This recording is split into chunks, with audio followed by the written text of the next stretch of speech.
गेंडा दल किसी नेता मैंने अपप्रचार करते दिलीप राय बाबू विरुद्ध में दिलीप राय बाबू गोटे प्रचुर पैसा अच्छे गोटे घोड़ा बेपार करते से गोटे समर्थन मिल हारिबा पूर्वर यही भयटा भल लगे आ जो मैंने स्वाभिमान बेईमान आख्या दौंती नवीन बाबू जड़े स्वाभिमान नेता दिलीप बाबू बेईमान नेता से मन पकई दौर जो विजु जनता दल गठन कराइला संपूर्ण अर्थ वहन करते दिलीप राय बाबू।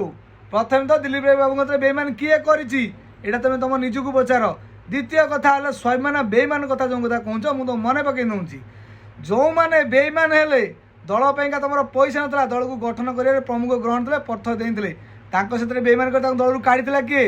आईटा मन रख 2002 मसीह जो राज्यसभा जाते विजु बाबू को अनुगत मैंने ही डायरेक्ट भोट देते नवीन बाबू को प्रत्याख्यान करके भोट दे पठे राज्यसभा कारण जानते से ये विजु बाबूर सुपुत्र कारण विजु बाबू को असुविधा टाइम रे ही दिलीप राय बाबू सहयोग करते विजेडी दल गढ़िया टाइम सब जगह अर्थ से ही ही ग्रहण करते दिलीप राय बाबू से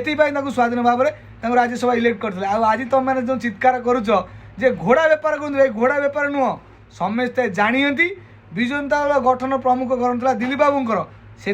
भी किसी विजुपति अच्छा विजेडी से ही दिलीप बाबू को भोट देकर जितेबे खाली समय को अपेक्षा करा स्वाभिमान बेईमान आख्या तुम यदि एक कह आग तुम नवीन बाबू को पचार किए से स्वाभिमान किए से बेईमान समय सब कथार उत्तर दब 16 तारीख को तुम अपेक्षा कर रही सीताराम।